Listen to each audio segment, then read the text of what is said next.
Bonsoir chers téléspectateurs de IDTV. Nous nous retrouvons encore une nouvelle fois dans votre émission Ma Plume. Une émission qui en réalité a pour objectif d'enseigner autrement, d'enseigner d'une façon différente, d'enseigner à travers la télévision, à travers les réseaux sociaux. Nous recevons ce soir maintenant un éminent professeur. Un professeur qu'on ne présente plus. D'ailleurs, même j'aurais bien aimé le laisser se présenter lui-même. Parce que je sais que ce que je fais, il le fait mieux que moi. Nous avons l'honneur d'avoir aujourd'hui M. Seydi, professeur de français au lycée Dr Daouda Sow. Il est aussi un spécialiste en littérature comparée. Et quand je parle de littérature comparée, je parle des doyens de la littérature. Ceux-là qui, en réalité, connaissent les fonds et les contrefonds de ce qu'on appelle vraiment la littérature. Alors, on ne le présente plus. Il se présente lui-même. Et on le connaît. De par sa stature, de par son nom, de par son élégance, mais aussi de par sa pertinence. Monsieur Touré, Monsieur Seydi, bonsoir. Bonsoir, chers collègues, Monsieur Touré. Je ne sais pas qu'est-ce que je vais ajouter à ce brillant exposé que vous avez fait sur ma personne. J'ai été tellement surpris. Bon, quand vous dites le comparatif, là, je suis parfaitement d'accord parce que nous avons partagé l'université Gaston Berger de Saint-Louis et nous savons très bien ce que signifie la littérature comparée. Et d'ailleurs, c'est ce qui fait notre force quand nous enseignons la littérature à nos chers élèves. Nous pouvons toujours faire le parallélisme entre les différentes littératures qui nous sont présentées, à savoir littérature française et littérature africaine. Donc nous pouvons toujours nager, quoi. De manière tellement simple. Donc là, je suis parfaitement d'accord. Maintenant, pour le reste, je prends ça comme des compliments très généreux de votre part. Oui, on ne le présente plus. Là où on ne me présente plus, vous aussi, on ne vous présente plus. Donc je crois que aussi Dieu a fait tellement bien les choses. Nous avons partagé aussi depuis des années. Et nous nous connaissons bien. Et la ville aussi nous connaît bien. Donc là aussi, c'est une chance. Je dirais pour nous d'abord, c'est une chance. Nous devons remercier le bon Dieu d'avoir cette estime-là de la part de cette chère ville. Et c'est une chance aussi pour cette ville aussi de nous avoir, je pense bien. Oui, parce que nous servons avec passion, nous servons avec générosité. Donc voilà ce que je pourrais ajouter à votre brillantissime encore présentation. Oui, Monsieur Seydi, alors on nous connaît, nous nous connaissons et c'est un plaisir aussi de partager ce plateau. Monsieur Seydi, poète, est-ce vrai? Bon, question aussi très difficile à répondre.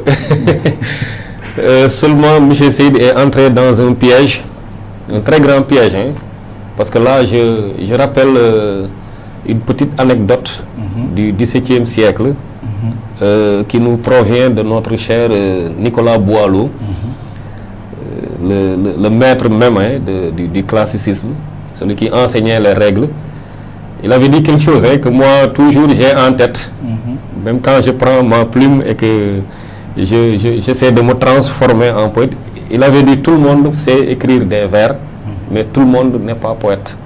Parce que la poésie, c'est un don divin, avant tout. Hein. La poésie doit être toujours un don divin. Maintenant, c'est ce don divin-là que le poète va essayer de performer. Peut-être nous y reviendrons quand nous serons dans la poésie. Mais c'était juste pour vous rappeler que M. Seydi, poète, peut-être c'est trop prétentieux de ma part. Je dirais tout simplement... Nous vous lisons, hein, nous vous lisons. Nous vous lisons très souvent et nous aimons et nous adorons. Oui, en fait, je ne sais pas, c'est un désir, hein, que je ressens moi-même quand j'écris et quand je vois les gens lire et apprécier. Ça, il n'y a pas plus grand désir. Hein. Mais seulement moi, je dirais, M. Seydi, faiseur de vers, tout simplement. M. Seydi, peut-être ça attendra encore un peu. En tout cas, on dit très souvent que ceux qui font des vers, c'est en réalité ceux qui fabriquent déjà de la poésie. Oui, certainement. Alors, nous vous sentons déjà comme poète. Mais bien. Alors, parlons un tout petit peu de ce qui nous intéresse réellement. Effectivement, oui. Alors, il y a quelques changements qui sont survenus. Vous connaissez tous la situation qui existe maintenant avec le Covid-19. Alors, certaines situations ont changé un tout petit peu la donne à l'école. Alors, le programme n'est plus le même. Qu'est-ce que vous pouvez nous dire sur le programme de français cette année? Merci encore pour cette question. Moi, je dirais d'abord, nous sommes en face d'une situation inédite, situation que nous, en tout cas, nous qui sommes nés de cette dernière génération-là, pour le moment, que nous avons encore jamais vécu de notre vie. Nous avons pu rencontrer beaucoup de péripéties dans notre courte existence depuis que nous sommes nés. Mais cet événement-là, de cette envergure, nous ne l'avons encore jamais vécu et nous sommes toujours en train de le vivre, en fait. Bon, moi je dirais d'abord, remercions le bon Dieu d'être toujours là, vivant. Nous respirons et nous avons le temps de présenter une émission. Alhamdulillah. Voilà, moi je dirais toujours remercions Dieu, Alhamdulillah. Parce que depuis que cette chose-là a commencé, ce que nous voyons à la télé, ce que nous entendons à la radio, ce que nous lisons dans les journaux, c'est tellement inquiétant. Et quand on sait que ce ne sont pas des choses aussi qu'on invente, c'est la triste réalité, parce que quand cela va jusqu'à tétaniser toute l'économie, tétaniser tous les événements qui passionnaient le monde. Quand je nomme seulement un exemple, le football qui nous passionne tous, quand les Occidentaux vont jusqu'à tout arrêter, je crois bien que c'est quelque chose de très sérieux, de très inquiétant, de très alarmant. Et cela a impacté vraiment dans notre mode de vie, dans notre fonctionnement. Bien sûr, dans ce qui nous intéresse, l'école, cela a beaucoup impacté. Nous étions même dans une phase où nous pensions que l'année allait être blanche pour une fois. Effectivement. Chaque année, comme je le disais tout à l'heure, il y avait toujours des problèmes que nous rencontrions et qui nous faisaient penser toujours qu'il y avait possibilité, probabilité de vivre une année blanche. Cette année, c'était vraiment la probabilité la plus forte. Mais heureusement encore pour nous, Dieu est toujours là. Il est venu à notre secours. Voilà, et je l'ai dit tout à l'heure, remercions-le encore parce que nous sommes toujours vivants, nous respirons. Donc souhaitons encore que nous respirions demain, après-demain, et que nous puissions vraiment terminer cette année-là que nous avons un peu quand même essayé de colmater. Oui, parce que franchement, osons le dire, soyons très réalistes, c'est une année colmatée. Voilà. D'ailleurs, la preuve, elle est là, ce sont les élèves qui font les examens, ce sont seulement ces élèves-là qu'on a convoqués à la dernière minute. Et nous, ceux qui nous intéressent, ce sont les élèves qui font le baccalauréat et peut-être dans une moindre mesure les élèves qui font le BFM. Donc tout ce que nous pouvons dire, c'est que le programme, il est là, il était large, on l'a essayé, on l'a diminué un tout petit peu. Donc peut-être c'est une aubaine encore pour les élèves. Donc ils essaient de se concentrer sur ce qui reste du programme. Ils en sont conscients, ils savent déjà ce qui les attend. Donc ils essaient de se concentrer. Et avec l'aide de Dieu, peut-être au mois de septembre, parce que c'est le mois programmé pour le baccalauréat, au mois de septembre, Dieu encore viendra et il mettra encore sa main. Osons espérer quand même. Osons espérer, oui. Voilà, alors, le programme de français, on a dit maintenant que le théâtre n'en fait plus partie, que le commentaire suivi a sauté, mais qu'il ne nous reste plus donc que, je pense, la littérature et deux grands genres littéraires. Effectivement. Alors, restons d'abord sur le domaine de la littérature. Le plus souvent, les élèves redoutent donc le français à l'école. Ils se disent que c'est compliqué, que c'est difficile. Alors qu'en réalité, je pense bien, je ne sais pas si je suis prof de français ou pas, mais il n'y a pas de choses difficiles là-bas. Il s'agit tout simplement de s'y mettre. Mais voilà, parlez-nous un petit peu de la littérature. Bien. Au moins pour que les élèves osent même appréhender cette discipline. Bien, je vous remercie encore, parce que je crois que là, on va maintenant véritablement entrer dans le vif du sujet, puisque c'est ce qui nous réunit ici. En tant que prof de français, donc c'est toujours facile pour nous, à notre niveau, de dire que la littérature, elle est facile. Là encore, je vais vous rappeler une petite anecdote qu'on m'avait racontée quand j'étais élève. Il y avait mon oncle qui me taquinait, et qui me disait « Toi, tu aimes trop lire, c'est bien. Ça veut dire que tu as les gènes d'un littéraire, mais sache que plus tu vas avancer, si tu voudrais suivre les lettres modernes à l'université, sache que la littérature, elle trahit toujours. Ce n'est pas une science exacte. » Voilà d'abord ce qu'il m'a dit. Et ensuite, il m'a dit, d'ailleurs, dans le mot littérature, si on essaie de le décomposer, ça va donner littérature. Littérature. Le verbe lire, il y a le verbe lire qui est là-bas. Tu vas lire littérature. Voilà. Donc là, il m'a fait comprendre que dans le mot littérature, ce n'est pas quelque chose vraiment toujours d'évident. Et en lisant ou bien en essayant d'être un littéraire, on essaie toujours de nous corriger. De corriger quoi? De corriger notre langue, notre façon de parler, d'améliorer donc notre façon de parler, de corriger aussi notre expression écrite. Donc c'est ça en fait ce qu'englobe cette phrase-là, littérature. Donc depuis lors, j'en ai fait moi aussi une phrase fétiche. Toujours quand j'essaie de me perfectionner dans la littérature, je me souviens toujours de cette phrase. Donc je dirais aux élèves, vous aussi lisez vos ratures et à la longue, vous pourrez toujours vous améliorer dans votre expression écrite et dans votre expression orale. Parce que je pense bien que le plus bon littéraire, c'est celui-là qui aura réussi à combiner ces deux-là. Voilà, donc si maintenant on entre dans la littérature, qu'est-ce que la littérature? Il y a une définition tellement populaire qui est là, que l'on voit toujours dans les dictionnaires ou bien dans les manuels ou bien dans les fascicules. La littérature est l'ensemble des œuvres écrites et orales auxquelles on reconnaît une valeur esthétique. Quand on se limite sur cette définition-là, l'ensemble des œuvres écrites ou orales. L'ensemble donc des œuvres écrites ou orales, donc que ça soit en Afrique, en Europe, en Asie, c'est en tout cas toujours l'ensemble des œuvres. Ces œuvres peuvent être des œuvres écrites, c'est-à-dire des œuvres dans les traditions qui ont connu l'écriture. Ces œuvres aussi peuvent être des œuvres orales dans les traditions orales. Et là, on peut toujours faire un clin d'œil à l'Afrique, qui a été d'abord un continent de l'oralité. On se souvient des griots conteurs. Il y a beaucoup d'ailleurs de nos histoires qui ont été transformées en littérature écrite. Nous nous souvenons des contes, des proverbes, tout cela a été, si on prend par exemple l'exemple de Birago Diop, notre grand auteur, conteur, donc il y a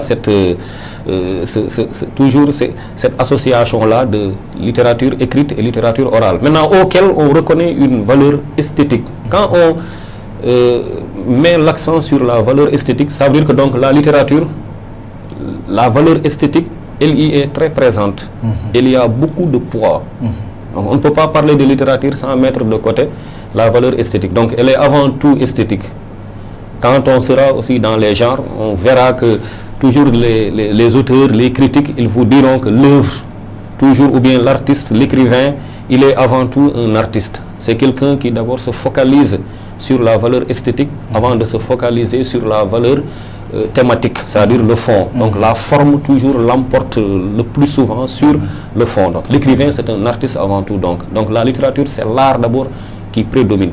Maintenant on ne peut pas limiter la définition de la littérature à seulement auquel on recherche, on trouve une valeur esthétique. Non, la littérature donc si c'est l'ensemble des œuvres écrites ou orales, on devra y ajouter aussi, ce sont ces œuvres-là qui se préoccupent des réalités sociales. Effectivement. Voilà, donc on devrait ajouter cette définition-là à la définition générale qu'on a l'habitude de donner à la littérature. On part d'une esthétique et on aboutit maintenant à une réalité sociale que la littérature devrait apparaître. Effectivement. Effectivement. Maintenant, c'est ça qui va nous mener peut-être à avoir quelques branches que l'on pourrait attribuer à cette littérature-là. Après avoir compris que la littérature c'est du domaine d'abord de l'art, et après avoir aussi précisé que cette littérature-là, elle se préoccupe des réalités sociales, se préoccuper aussi des réalités sociales, ce n'est pas seulement aussi le domaine de la littérature, parce que nous verrons que dans les démembrements de la littérature, d'abord le littéraire, l'écrivain, il peut se préoccuper de lui-même. Donc c'est ce qu'on appellera par exemple écrire pour soi-même. L'écrivain peut écrire pour lui-même. C'est cette littérature-là qu'on appellera la littérature peut-être lyrique, la littérature autobiographique, où l'écrivain parle de lui-même, il écrit pour lui-même, pour des raisons que lui seul connaît et qu'on pourra préciser après. Il peut écrire aussi pour divertir le public, donc écrire pour divertir le public. Donc là, quand il écrit, c'est pour voilà, dire au public que la littérature, elle est là comme une certaine thérapie à vos souffrances. Pour oublier les soucis, les soucis de la vie. Nous sommes par exemple dans une période de pandémie. Les écrivains de cette génération-là, peut-être quand ils vont écrire, peut-être quand même Seydi prend sa plume et il écrit essaie d'écrire des vers, c'est pour pousser les gens à oublier un peu le confinement de ces mois passés-là. Donc cette littérature-là peut avoir aussi cette démarche-là. On peut écrire aussi, la littérature peut avoir une autre dimension, c'est-à-dire écrire maintenant pour le simple plaisir d'écrire. Donc là, ça nous fait penser au domaine de l'art pour l'art. Donc écrire pour tout simplement se limiter à la valeur esthétique uniquement de la littérature. Nous pouvons avoir ça, et bien sûr, l'autre fonction qui est là, c'est la fonction où la littérature se préoccupe des réalités sociales. Ces réalités sociales maintenant, elles peuvent être scindées en deux sous-parties.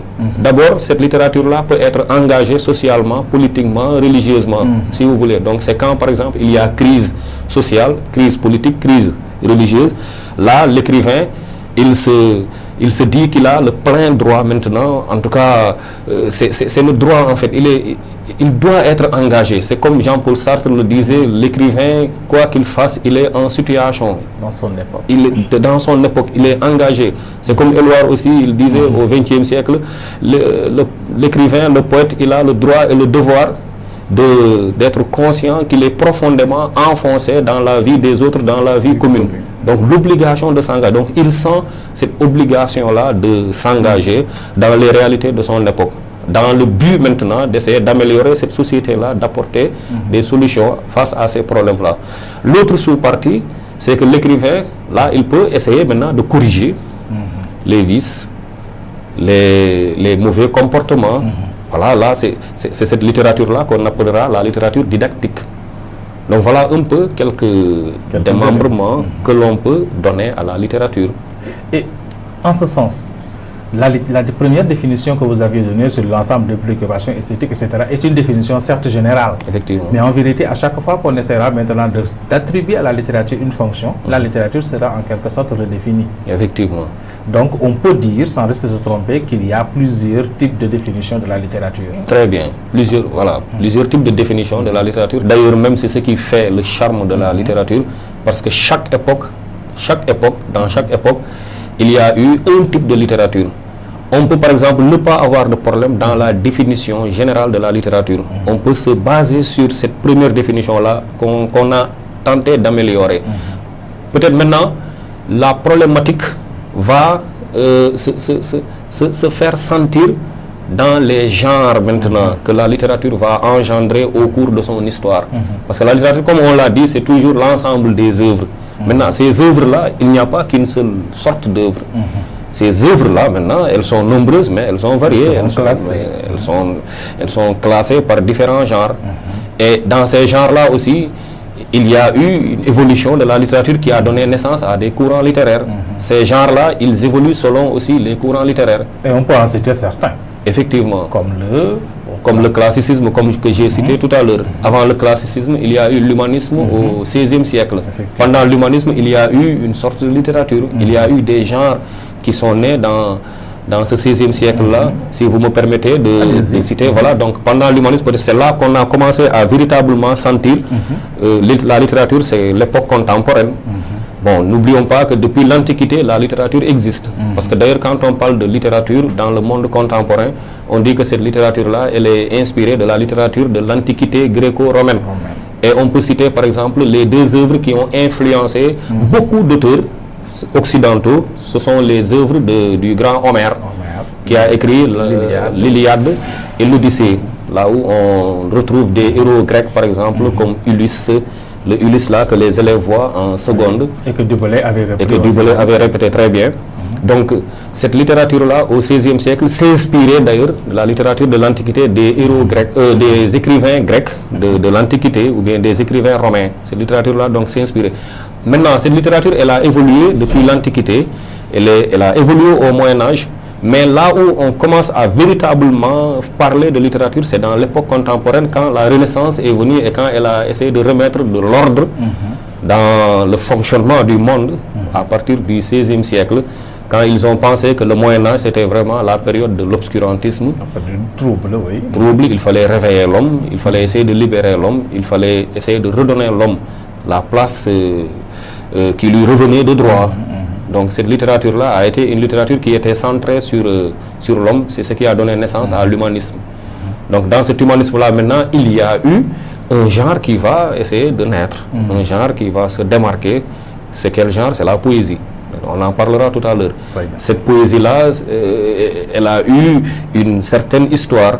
Pourquoi? Parce qu'elle était là dans le but de détrôner le latin et le grec, parce que les œuvres les plus importantes de l'époque étaient écrites en langue grecque et en langue latine. Ce sont les œuvres les plus sophistiquées de l'époque. Et les gens ont trouvé que c'était la poésie qui était le genre le plus efficace, le plus sophistiqué pour essayer de détrôner ces langues-là, mais pas, par exemple, le roman qui était considéré à cette époque-là comme un genre vulgaire, un genre de la basse classe. Donc il y a eu la poésie qui s'est démarquée. Maintenant, au XVIIe siècle, il y a eu le classicisme qui a été le genre majeur.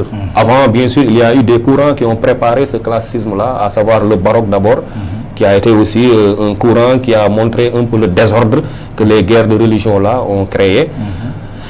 Après le baroque, il y a eu la préciosité, là où les gens ont commencé à changer leur mode de vie, là où aussi les femmes, elles ont commencé aussi à entrer dans la danse, dans les salons, où elles ont commencé à montrer des signes d'émancipation. Donc il y a eu encore cette sorte de littérature-là qui est née, qu'on appelle la préciosité, qui vient de l'adjectif précieux. Et c'est après cette préciosité-là, maintenant, pour remettre de l'ordre dans tout cela, parce que c'était un peu exagéré, parce que c'était des gens corrigés très bien, parce que ce sont des gens qui essaient un peu de dénaturer la langue, en essayant de laisser les mots propres, et en remplaçant ces mots propres-là qui étaient employés couramment, en les remplaçant par des expressions beaucoup plus élégantes, beaucoup plus jolies, voilà. Les gens, après de l'époque, ils ont pensé que si on laisse comme ça la littérature, c'est la langue qui risque de disparaître. Et c'est là d'ailleurs l'Académie française a pensé créer le premier dictionnaire de notre ère. Le premier dictionnaire a été créé pendant cette période-là. C'est après que le grand classicisme-là, il est né. Et dans ce classicisme-là, il y a eu maintenant des genres encore qui vont se démarquer, à savoir le théâtre. Le théâtre, bien sûr. Et la poésie encore, qui continue toujours de faire son bonhomme de chemin. Effectivement. Voilà. C'est là que j'ai cité tout à l'heure notre cher Nicolas Boileau, qui a essayé maintenant de montrer que tout doit être ordonné, que le poète, même s'il a un don divin, il ne doit pas se contenter de ce don-là, il doit essayer de le perfectionner, et c'est le travail tout simplement qui va lui permettre d'avoir cette perfection formelle-là. C'est à côté de cette poésie-là qu'il y a eu le théâtre. Et bon, peut-être nous, on ne pourra pas aujourd'hui trop parler dans le théâtre. Au-delà du classicisme, pour aller plus vite, au-delà du classicisme, au-delà de l'humanisme au XVIe siècle, il existe aussi d'autres courants littéraires, certainement à d'autres époques, bien sûr. Bien sûr, quand on quitte le XVIIe siècle, au XVIIIe siècle, il y a eu le rationalisme maintenant. Rationalisme courant basé sur la raison. Le mot rationalisme, son radical, c'est la raison. Tout devait être raisonné maintenant. Et là, quand ces intellectuels-là, ils sont venus, on les appelait les philosophes à l'époque, parce que c'est le courant de la philosophie maintenant. D'ailleurs, on l'appelle aussi la philosophie des Lumières. Ces gens-là, quand ils sont venus, leur intention, c'était maintenant de remettre tout en question, c'est-à-dire tout ce qui n'avait pas de fondement scientifique, tout ce qui n'avait pas vraiment de fondement aussi, de raison en fait, de raison qu'on pouvait véritablement vérifier concrètement, tout ce qui n'avait pas ce fondement-là, il fallait bouter ça et essayer de refaire les choses. Tout devait passer par le crible de la raison. Effectivement, mais à partir du XVIIIe siècle, ne sentez-vous pas qu'en réalité qu'il y a ce qu'on appelle une réconciliation ou encore un retrouvaille entre la littérature et la philosophie? Effectivement, très bien. Voilà, bien sûr, il y a cette sorte de réconciliation-là, parce que quand on parle de philosophie déjà, on fait un clin d'œil à nos amis philosophes des différents établissements. La philosophie, elle, tout est centré sur le raisonnement. Raisonner, toujours raisonner, essayer d'aller au-delà même des réponses qu'on a obtenues, essayer encore d'obtenir d'autres réponses. Je me souviens de mes leçons de terminale, quand on me disait que la philosophie c'est une série de questionnements, de questions qui se questionnent encore. Voilà ce qu'on... les jeux auxquels on s'adonnait à la philosophie en terminale, c'est une série de questionnements. Donc quand ces gens-là sont venus, d'ailleurs on les a appelés des philosophes parce que c'était des gens qui étaient épris de raison. Bien sûr, donc il y a eu ce parallélisme-là entre littérature et philosophie. Effectivement, parce que dans le domaine politique, ils ont raisonné, ils ne se sont pas contentés uniquement d'écrire. D'ailleurs encore, ce qui nous montre ce qui nous aide à mieux comprendre cet esprit philosophique-là. Quand ces gens-là sont venus, c'est-à-dire ces genres-là traditionnels, ils ont un peu disparu. D'ailleurs, ils ont complètement laissé de côté la poésie parce qu'ils ont dit que la poésie, c'est du domaine sentimental tout simplement. Eux, tout ce qu'ils vont faire, ça n'a rien de sentimental. Donc tout ce qui était sentiment, c'était d'abord mis de côté. Donc la poésie, elle était reléguée, je ne dirais pas au second plan, mais au troisième plan. Le roman, avec sa forme traditionnelle-là, ce roman-là n'existait pas.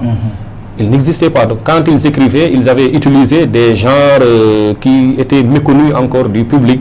Dictionnaire par exemple, il y a l'œuvre de Voltaire par exemple, dictionnaire philosophique. Ils écrivaient aussi d'autres types de formats de livres qu'on ne pouvait pas appeler sérieusement roman. Voilà, parce que ça ne répondait pas aux caractéristiques traditionnelles du roman. Donc c'est ce qui montre un peu cette volonté-là, pour ces gens-là, d'être véritablement des philosophes, de ne pas trop coller leur pensée à la littérature en tant que telle. Effectivement. Mais à la fin du XVIIIe siècle, certainement, il y a eu un changement, parce qu'on a dit que le siècle de la raison, certes, a existé, mais à la fin, la raison a cédé la place au cœur. Bien sûr. Alors. Bien sûr, ce sont ces mêmes philosophes-là qui vont comprendre au milieu du siècle que voilà, on ne peut pas passer tout notre temps à raisonner. Ils ont compris qu'il y a beaucoup de choses dans le monde que nous ne pouvons pas percevoir avec la raison. Voilà, ils ont compris cela, et d'ailleurs c'est Montesquieu, Diderot, ce sont ces gens-là qui ont compris que plus l'esprit acquérait de la raison, le cœur acquérait plus de sensibilité. Donc ils ont compris que la raison ne pouvait pas aller sans le cœur non plus ne pouvait pas aller sans la raison. Donc ils ont compris qu'ils devaient aller ensemble, parce que ce sont ces deux éléments-là d'ailleurs qui peuvent bien sûr appréhender le monde. Nous ne pouvons pas comprendre Dieu avec la raison. C'est Voltaire lui-même, quand un jour, c'est lui-même qui racontait dans ses mémoires, il a dit je ne peux pas comprendre que cette grande horloge-là n'ait pas pu avoir d'horloger derrière. Cette grande horloge-là qui fait référence à la Terre, à l'univers dans lequel nous vivons. Donc c'était juste pour essayer de rappeler que ces gens-là, leur esprit était tellement philosophique que beaucoup d'entre eux, ils ont renié la religion. Beaucoup d'entre eux sont devenus des athées. Les athées, pour ceux qui ne comprennent pas, ce sont des gens qui ne croient pas du tout à Dieu, qui ne croient pas du tout aux religions. Ils ont complètement balayé la religion de leur champ de vision. Parce qu'ils ont dit que toutes ces religions-là, c'est de l'imposture, tout simplement. Certains d'entre les autres, bon, quand je disais certains d'entre eux sont devenus des athées, d'autres, eux, sont tout simplement devenus des déistes. Les déistes, c'est-à-dire ceux qui croient tout simplement en l'existence de Dieu. Donc, dont Voltaire, qui a fini par comprendre que cette horloge-là dans laquelle nous vivons, franchement, la façon dont elle tourne, non, ça, ce n'est pas l'œuvre d'un homme, mais c'est l'œuvre d'une autre main invisible qui est là, supérieure voilà, à tout ce que nous voyons, à tout ce que nous pouvons percevoir, bien sûr, avec nos sens. Et cet être-là ne peut être que Dieu. Donc c'est là qu'ils ont commencé à comprendre qu'il était important donc de réconcilier les deux. Et c'est là, dans le deuxième versant du siècle, nous avons assisté à une littérature beaucoup plus sensible maintenant, une littérature qui exprimait la sensibilité. Les Jean-Jacques Rousseau maintenant sont revenus, ils étaient d'abord des philosophes. On se souvient de son fameux du contrat social, quand il essayait de montrer que pour que la société vive en harmonie, en paix, il fallait qu'il respecte les termes du contrat social, c'est-à-dire le un pour tous, le tous pour un. C'est ce même Jean-Jacques Rousseau-là qui va initier d'ailleurs la nouvelle littérature, la littérature de la sensibilité, la nouvelle sensibilité. Il va écrire les confessions, il va écrire les rêveries du promeneur solitaire. Et le roman revient. Et le roman commence à revenir. Les caractéristiques du roman traditionnel commencent maintenant à revenir. C'est là maintenant l'ère nouvelle de la littérature telle que nous la voyons aujourd'hui. Surtout avec le roman. Donc il y a eu le pré-romantisme qui est né dans ce deuxième versant du siècle et qui va donner naissance au 19e siècle au romantisme. Alors en parlant du romantisme, est-ce réellement un courant littéraire qui touche à tous les genres, ou est-ce qu'on peut entre guillemets parler même de littérature romantique? Parce que nous avons senti en vérité que dans le XVIIIe siècle, certes vous avez expliqué qu'il existe d'autres genres, mais le roman c'est en quelque sorte imposé. Mais avec le romantisme, c'est toujours l'expression du sentiment, certes. Mais est-ce qu'il n'existe pas d'autres genres qui se sont intéressés à ça? Parce que j'ai senti en réalité que le roman sera un tout petit peu battu en brèche par d'autres genres littéraires. Qu'en pensez-vous réellement? Très bien. Quand le romantisme est venu, on peut dire d'ailleurs, on peut dire que c'est le courant qui a essayé de toucher à tous ces grands genres littéraires que nous connaissons. Je rappelle, ces grands genres littéraires, c'est la poésie, c'est le roman, c'est le théâtre. Donc tous ces trois grands genres littéraires, c'est dans le romantisme que nous les voyons réellement. Le romantisme, donc, s'est intéressé bien sûr à tous ces trois grands genres littéraires. C'est intéressé au roman au début du 19e siècle, parce que déjà il y avait cette tradition-là du pré-romantisme qui était déjà là et qui est continuée par François-René de Chateaubriand avec les mémoires d'outre-tombe, avec le génie du christianisme. C'est dans ce génie du christianisme que se trouve son fameux roman-là, René, voilà, le roman qui raconte vraiment toute sa vie là. Donc il y a le roman qui est là, le roman qu'on peut appeler le roman romantique, le roman sentimental. Il y a les confessions, la confession d'un enfant du siècle de Alfred de Musset, là lui aussi qui essaie de montrer l'échec de la Révolution. C'est-à-dire cet échec de la Révolution, échec napoléonien aussi, ces deux échecs-là qui ont causé l'ennui, la mélancolie, le mal de vivre qui va se transformer plus tard au mal du siècle que l'on apprend dans le romantisme. C'est là que Alfred de Musset va essayer d'expliquer ça dans la confession d'un enfant du siècle.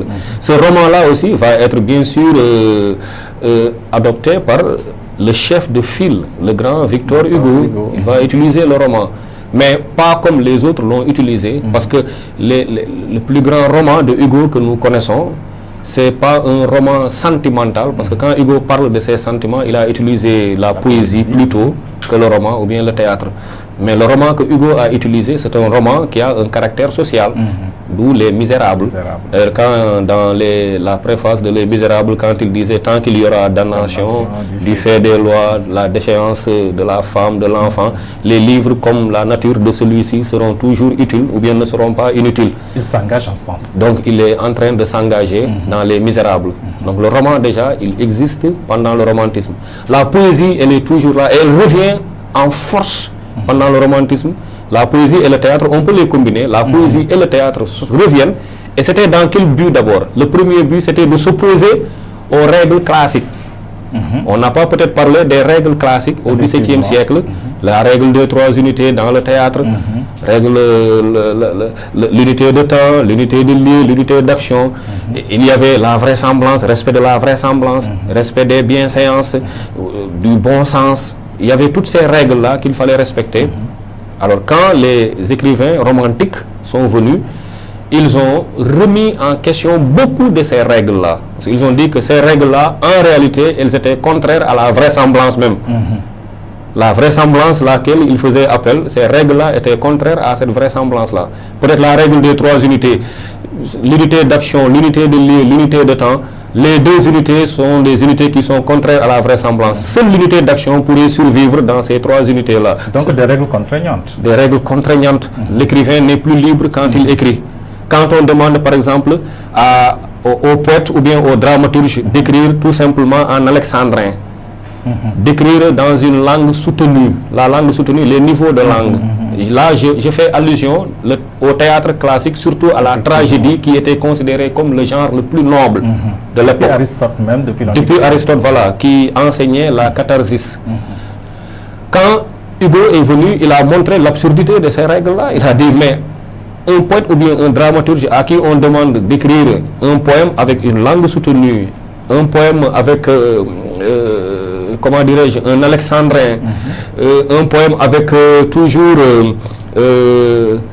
dans la versification, avec une césure au milieu des hémistiches qui sont toujours séparés par une césure avec un rythme binaire. Peut limiter le génie en quelque sorte. Voilà, donc là on dit, il dit ça c'est absurde là.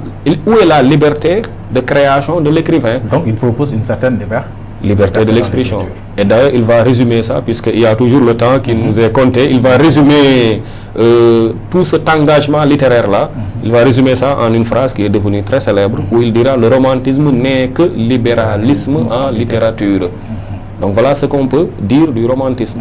Donc le romantisme en quelque sorte a essayé de révolutionner encore l'évolution de la littérature.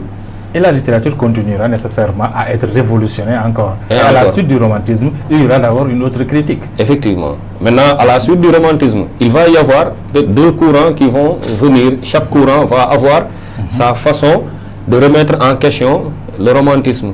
Il va y avoir d'abord le domaine poétique. Dans le domaine poétique, c'est le Parnasse qui va venir et qui va dire non au romantisme, ou bien à tout ce qui s'était déjà passé. Les Parnassiens vont venir et ils vont dire que la poésie n'a pas à s'engager dans les luttes sociales. La poésie n'a pas à parler de l'expression des sentiments personnels. La poésie n'a pas vraiment à parler de tout cela. Et là, on rappelle ce que Charles Baudelaire avait dit et qui est resté aussi dans les mémoires. La poésie n'a pas d'autre but qu'elle-même. Elle ne peut pas en avoir d'autre. Et aucun poème ne sera si grand, si noble, si véritablement digne du nom de poème que celui qui aura été écrit pour le plaisir d'écrire un poème. Elle se suffit à elle-même. Elle se suffit à elle-même. Ils ont dit que tant que la poésie est en train de s'occuper d'autre chose que d'elle-même, cette poésie-là, elle est corrompue. Elle ne peut pas être appelée poème. Donc là, il y a franchement une véritable remise en question de la poésie. Alors là, c'est le Parnasse qui est venu et qui a remis en question toutes les idées. Comme si on retournait à l'orthodoxie pour donner à la poésie sa première création. Et ça nous Très permet bien. de toucher un tout petit peu à la poésie. Très bien. Sa définition première, par Sa exemple. définition première, très bien, de la poésie où on disait tout simplement que c'était l'art de faire des vers. La poésie depuis l'Antiquité, c'était ça en fait. L'art de faire des vers, l'art de rimer, l'art de séduire le public. Et ça nous rappelle dans l'Antiquité les gens qu'on appelait les troubadours et les trouvères. Ici, dans nos sociétés, c'est ceux qu'on appelle les griots chanteurs, par exemple, ou bien ceux qui ont l'art de la parole. Donc, chez les Occidentaux, il y avait les troubadours d'un côté, les trouvères d'un autre côté. Leur métier, c'était simple. Ils avaient le don de dire des vers, de faire des vers. L'éloquence. L'éloquence, tout simplement. Toujours dans certaines manifestations, ils sont là et ils s'inspirent du contexte. Ils font des vers, tout simplement. Donc, c'était dans le plaisir de faire des vers. La poésie a évolué après, dans cette époque-là. Et il y a eu l'instauration d'instruments musicaux. Maintenant, le poète était accompagné d'instruments de musique, tels que la lyre, par exemple. Il y avait un instrument de musique qui ressemble un peu à la guitare d'aujourd'hui, qu'on appelait la lyre. Il y avait un autre instrument aussi qu'on appelait le luth. Donc, d'ailleurs, c'est à partir de la lyre que la poésie lyrique a été créée. On disait dans l'Antiquité, depuis dans la mythologie, que le premier des poètes, d'ailleurs on l'appelle le premier des poètes, il s'appelle Orphée. Orphée. C'est lui qui était là dans les enfers. Bon, c'est lui qui spécialiste de la mythologie. Qui s'accompagnait de la lyre. Et d'après l'histoire, dans la mythologie, on dit que Orphée, il avait perdu sa femme. Et quand il a perdu sa femme, il a tellement pleuré, les dieux ont eu pitié de lui. Alors sa femme s'appelait Eurydice. Alors quand les dieux ont eu pitié de lui, ils lui ont dit, bon, ta femme se trouve dans les enfers. Bon, les enfers, c'est pas nous la conception qu'on a de l'enfer ici. Oui, effectivement. Ta femme se trouve dans les enfers. Maintenant, la seule condition pour que tu la récupères, c'est que tu y ailles. Quand tu vas la récupérer, ne vous retournez pas. Ne regardez pas derrière vous. C'était en fait la condition des dieux. Les dieux étaient tellement capricieux avec leurs conditions parce qu'ils savaient que les mortels, ce sont des gens qui étaient faibles, fragiles et qui oubliaient vite en fait. Quand Orphée est parti, il a tellement ressenti cette joie-là de voir sa femme.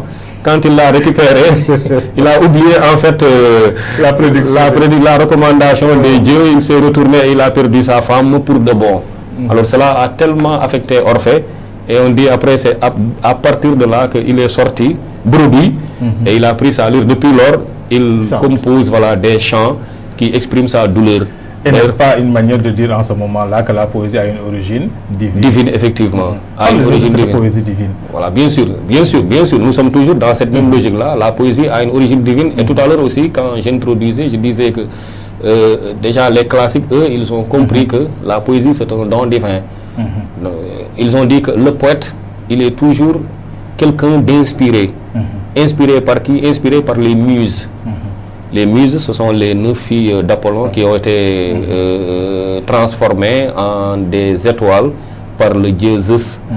Voilà. Maintenant, ce sont ces muses-là qui donnaient de l'inspiration dans les différents domaines. de la vie. Parmi ces muses-là, il y avait une muse inspiratrice des poètes. C'est elle qui apportait l'inspiration. Donc ils ont dit que cette poésie-là, elle est d'inspiration d'abord divine. Le poète, toujours, il est habité par cette inspiration-là. Quand il écrit, il est habité. Donc là, d'abord, c'est la première origine, en fait, c'est la une première sorte définition d'illumination. L'illumination, très bien. La première inspiration de la poésie, en fait, c'est ça. En quelque sorte, c'est ça, en fait. Voilà, donc avec l'histoire aussi qu'on a racontée sur Orphée, cette poésie-là, toujours a cette inspiration divine-là. Et elle a continué, ils en ont cru, les Occidentaux. Maintenant, c'est là peut-être que ça va amener une certaine rupture dans la conception de la poésie entre les Occidentaux et les Africains, par exemple. Dans la poésie de la négritude. Les négro-africains, eux, ils n'ont pas été d'accord avec ces poètes occidentaux en la personne de notre cher ancien président poète Léopold Sédar Senghor, quand il voulait montrer que, en fait, le nègre, il est beaucoup plus poétique, il a plus le don de la poésie que l'occidental. Il a rappelé aux occidentaux que vous attendez les muses inspiratrices pour écrire de la poésie. Alors que nous n'attendons pas ces muses-là. Nous, la poésie, elle est naturelle en nous. C'est l'émotion. Voilà, c'est la sensibilité. C'est la sensibilité. Nous, on n'a qu'à tout simplement être là et nous sommes dans un événement, dans une manifestation, dans une cérémonie, qu'elle soit religieuse, une cérémonie baptême ou funérailles, tout ce que ça peut être. Il suffit tout simplement, par exemple, d'entendre le batteur de tam-tam composer des notes et automatiquement on sent le rythme. On sent le rythme et on crée des vers. Nous, c'est comme ça que notre inspiration vient. Et encore, Senghor rappelle à ces occidentaux-là que si votre muse, elle est divine, en fait, elle est mythologique, elle est irréelle. Nous, nos muses sont réelles. Nous avons des muses qui sont réelles. Senghor, il est inspiré par des muses qui sont des femmes bien vivantes. Voilà, des sérères qui étaient là et qui étaient sa source d'inspiration. Voilà, donc il dit, nous avons plus cette veine poétique-là que vous, occidentaux. Nous, quand on écrit cette poésie-là, nous n'avons pas besoin de faire des alexandrins, ni des rythmes binaires, ternaires, etc., ou bien des sonnets, ou bien des ordres, etc. Nous n'avons pas besoin de ça. Nous, notre poésie, elle est beaucoup plus encore rythmée, elle est beaucoup plus naturelle. Nous écrivons la poésie comme nous la sentons, elle est spontanée, en fait, chez nous. Donc voilà un peu une certaine différence entre... Voilà. Alors, nous allons aller encore un peu plus vite. Poésie, certes, poésie divine existe. Donc, première fonction, une fonction créatrice dont vous avez parlé tout à l'heure avec le Parnasse. Mais il existe aussi une poésie divine. Mais y a-t-il d'autres fonctions que l'on retrouve à la fois dans la littérature, qui est la mère, que dans la poésie qui peut constituer sa fille? Bien sûr. Bon, quand on parle de littérature, parce que tout part de la littérature en fait. Quand tout à l'heure, toujours dans mon introduction, je disais que dans la littérature, il y a diverses fonctions qui sont là. Écrire pour soi-même, écrire pour les autres, écrire pour le simple plaisir d'écrire, écrire pour divertir. Donc là, ce sont des fonctions, n'est-ce pas, qui sont des fonctions de la littérature. Ce sont ces mêmes fonctions-là aussi qu'on va retrouver dans les différents genres littéraires. Effectivement. Donc dans la poésie, on va certainement retrouver ces fonctions-là qui sont là. La poésie va avoir une fonction de dénonciation. Cette fonction de dénonciation, elle a commencé depuis le XVIe siècle. Donc là, les élèves de terminale, ils en savent quelque chose et ils aiment citer toujours la guerre des religions. Quand on a eu Ronsard et Agrippa d'Aubigné dans les guerres de religion, où ils ont milité l'un pour le catholicisme, l'autre pour le protestantisme. Et bien sûr, leur intention, c'était de réunir les Français de l'époque. Il y a eu au XIXe siècle encore cette poésie qui est une poésie engagée, une poésie qui dénonce les injustices sociales. Il y a toujours ce Victor Hugo-là qui a écrit beaucoup de poèmes et qui étaient des poèmes totalement engagés. Il y a d'ailleurs une œuvre poétique qui était destinée à l'engagement social, politique.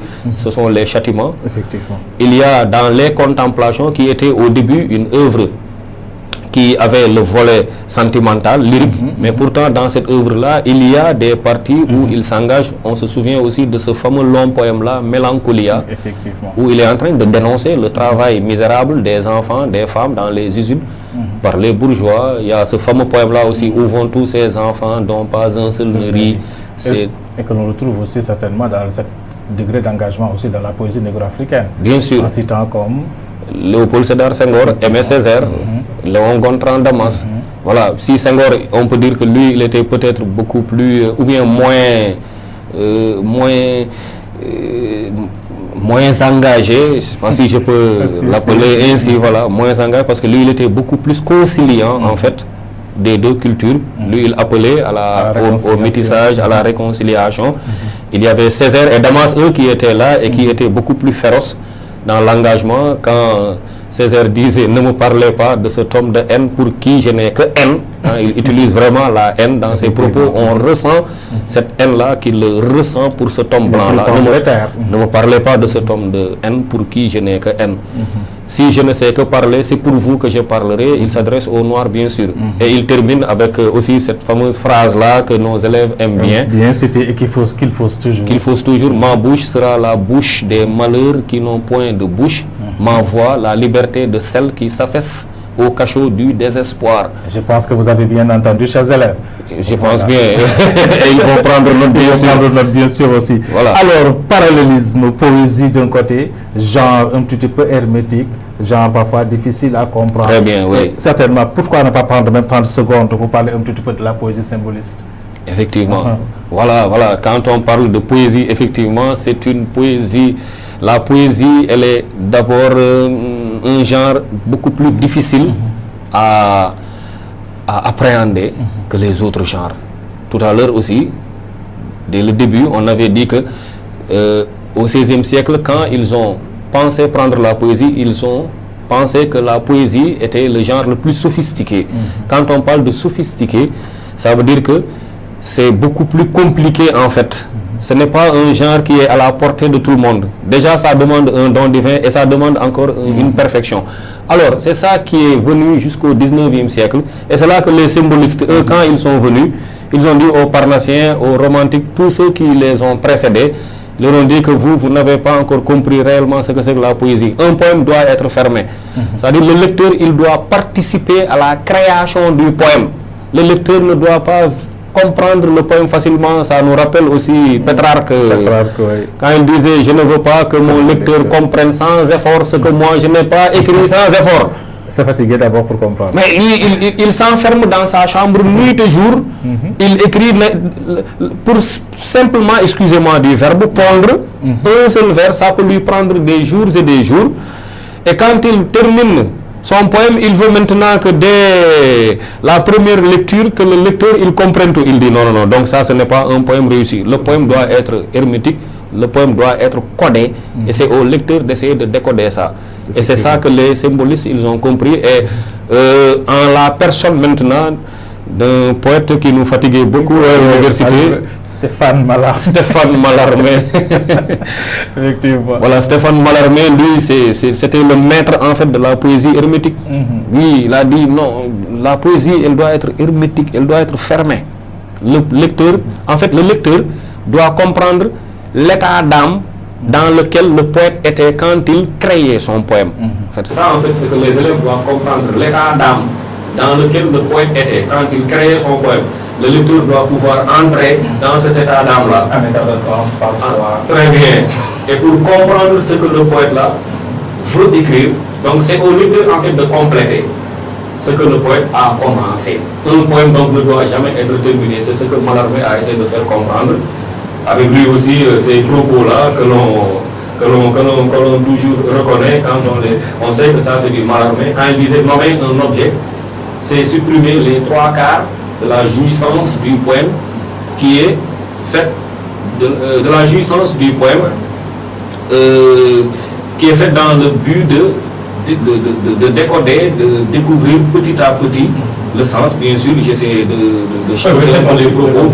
Donc c'est ça qu'il tente de dire. Donc ça dit la jouissance du poème, c'est-à-dire le plaisir qu'on doit ressentir dans la lecture du poème. Ce plaisir-là ne pourra être possible que si le lecteur essaie de décoder petit à petit, enlever le code, toute cette fermeture-là que le poète a mis dans son poème. Si le lecteur arrive à décoder, c'est là qu'il va ressentir cette jouissance-là. C'est là qu'il va ressentir ce plaisir-là. Le discours poétique donc hermétique. Face maintenant à ce discours politique apparaît un discours romanesque qui est encore un peu plus accessible. Très bien, là ça nous permet de faire une transition. On parle en l'oreille encore. Voilà, peut-être un peu ajouter un peu ce discours hermétique. Il ne s'est pas arrêté au symbolisme, il a continué jusqu'au surréalisme. Peut-être si on avait le temps, on allait encore développer. Le surréalisme, lorsque lui, il est venu, il a complètement montré que, d'ailleurs, ce que les gens appelaient poésie depuis l'Antiquité, en fait, c'est pas ça la poésie. La poésie, c'est encore autre chose et c'est devenu encore beaucoup plus hermétique parce qu'eux, ils ont dit dans leur définition d'André Breton, dictée de la pensée en dehors de toute préoccupation esthétique et morale.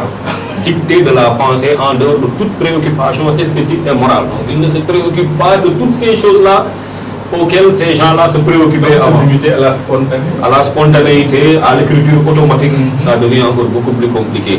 Donc maintenant, inversement à ce que l'on retrouve dans l'autre genre, le plus populaire, c'est le genre romanesque. Le roman, lui, il était beaucoup plus accessible. D'ailleurs, c'est ce qui fait que les gens n'ont pas trop aimé la poésie, parce qu'ils disent que la poésie, c'est très compliqué. Le lecteur, il n'aime pas, surtout certains lecteurs, ils n'aiment pas ces choses-là qui sont compliquées. Ils ont dit, si vraiment vous voulez vous adresser à nous, si vous voulez traduire des messages que vous voulez que nous comprenions, mais il faut vous adresser à nous dans un langage facile. C'est ce que les romanciers, ils ont compris. Les romanciers négro-africains, les romanciers occidentaux, c'est ce qu'ils ont compris. Et c'est pourquoi leur genre a été le plus accessible au grand public. Et il est devenu après le genre le plus populaire par la force des choses. Mais parlant du roman aussi, très souvent, vous l'avez remarqué, nos élèves, quand on dit roman, ils disent toujours fiction, réalité. Alors, est-ce que le roman se limite tout simplement à ça, à la fiction et à la réalité? Bien sûr. Bon, voilà. Quand on parle de roman, bien sûr, tous les esprits se tournent en fait sur cette première caractéristique-là, fiction, réalité. Mais bien sûr, le roman ne se limite pas à ça. Le roman encore a d'autres fonctions, bien sûr. Le roman a des fonctions à jouer. Mais bien sûr, le roman d'abord, en tant que tel, en tant que genre, on pense d'abord à sa façon d'être créé. On rappelle toujours ce qu'on avait dit à propos de la littérature d'une manière générale. Qu'est-ce qu'on avait dit? C'est la première préoccupation de la littérature, c'est l'esthétique, n'est-ce pas? C'est cette première préoccupation encore qu'on retrouve dans le genre romanesque. Le romancier, là, permettez-moi encore de paraphraser Gustave Flaubert, et il a dit l'écrivain avant tout c'est un artiste. L'écrivain avant tout il est un artiste. Et pourtant c'est un réaliste qui prend la parole. Un réaliste, quelqu'un qui appartient à un courant qui avait pour but de reproduire la réalité fidèlement, objectivement. C'est celui-là même qui a fini par comprendre que l'écrivain avant tout est un artiste. Un artiste signifie quoi? Quelqu'un qui se soucie d'abord de l'esthétique en fait. Voilà, donc c'est à partir de ça qu'on va retourner un peu sur cette première caractéristique du roman, réalité, fiction. Le roman c'est quoi donc? Le roman c'est ce que Aragon avait dit au XXe siècle, c'est un mentir vrai. Voilà une définition qui peut encore résumer ce roman. Mentir vrai, mentir dans le sens de la vérité. Ici le verbe mentir signifie tout simplement la fiction. La fiction c'est quoi? C'est l'imagination. C'est le caractère imaginaire. Donc ce n'est pas un mot péjoratif pour que les élèves puissent l'utiliser tout le temps pour dire mensonge. Non, il ne s'agit pas en fait de mensonge pour le simple plaisir de mentir. Parce que tout simplement, peut-être, il y a notre papa qui veut nous battre le soir et on est obligé d'inventer une histoire pour s'en sortir. Non, il ne s'agit pas de ce mensonge-là, bien sûr. Il s'agit de quoi? Il s'agit d'une recréation artistique. En fait, c'est comme ça qu'il faut comprendre le terme fiction. Une recréation. L'écrivain, le romancier, d'abord, avant tout, c'est quelqu'un qui essaie de prendre ces éléments-là que lui offre la réalité de tous les jours, la réalité quotidienne, et après il essaie de recréer cette réalité-là pour il la transforme et il en crée une histoire originale. Donc c'est cette recréation-là qu'on va appeler une fiction. En cherchant à se rapprocher maintenant trop de la vérité, bien sûr, nous sommes dans la réalité, bien sûr. Maintenant, donc, cette fiction-là, dès le début, ils ont compris que cette fiction-là, en fait, elle n'est pas aussi un simple plaisir de faire de la fiction, tout simplement. Toujours, ils ont dit que le maître mot dans le roman doit être la vraisemblance. La vraisemblance, un terme que nous avons appris au XVIIe siècle. D'ailleurs, même l'évolution réelle du roman a commencé au XVIIe siècle. Au XVIIe, même si au XVIe, il y avait François Rabelais qui écrivait des romans, mais ce n'est pas encore les caractéristiques qu'on connaît du roman. C'est au XVIIe siècle qu'on commence à voir les véritables caractéristiques du roman. Un roman qui va être basé dans ce qu'on appelle la vraisemblance, c'est-à-dire recherche de la vérité artistique, la vraisemblance, comme son nom l'indique, ce qui ressemble à la vérité. Ce qui ressemble à la vérité, ce n'est pas la vérité réellement en tant que telle. Donc, ce qui ressemble à la vérité, c'est ça qu'on doit retrouver dans le roman. Donc, même étant fiction, le roman doit toujours s'inspirer de la réalité. Alors, les mêmes fonctions que l'on retrouve dans la poésie, dans la littérature, se retrouvent aussi dans le roman. Se retrouvent bien sûr dans le roman. Alors, on peut citer donc est-ce qu'il existe, parce que je n'avais pas posé la question à la fois, est-ce qu'il existe un roman qui aurait une inspiration divine? Bon, là peut-être là c'est plus difficile à répondre. Est-ce qu'il y a des romans qui ont une inspiration divine? Peut-être nous, ce qu'on pourrait dire, c'est qu'un littéraire, un écrivain d'abord, si on part de la définition de ce que c'est qu'un écrivain, c'est quelqu'un d'abord qui a un don divin. Effectivement. L'écriture, c'est toujours un don divin. Voilà, ce n'est pas quelque chose voilà, qu'on va acheter au supermarché là-bas ou bien à la pharmacie. Donc quelqu'un qui prend déjà la plume et qui commence à coucher, qu'il couche des vers, qu'il couche des phrases en prose, il a toujours un don divin. Ce que les autres n'ont pas. Ce que les autres n'ont pas. Effectivement. Parce que tout le monde ne sait pas écrire. Tout le monde ne sait pas faire ça. Donc il y a peut-être dans ce volet-là, on pourrait aussi classer le roman dans le genre qui a une inspiration divine. Mais l'appréhension qu'on a d'inspiration divine dans la poésie, ce n'est pas cette même appréhension-là qu'on va avoir dans le roman. On retrouve plus d'inspiration divine dans la poésie que dans le roman.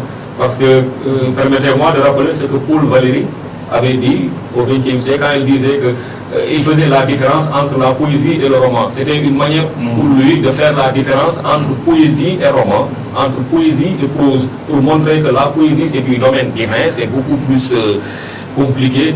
Tout le monde peut écrire des romans, mais tout le monde ne peut pas écrire de la poésie. Quand il disait la poésie est à la prose ce que la danse est à la marche. La poésie elle est différente de la prose, c'est-à-dire du roman. De la même manière que la danse, le fait de danser est différent du fait de marcher. Marcher, tout le monde, probablement, a priori, sait le faire.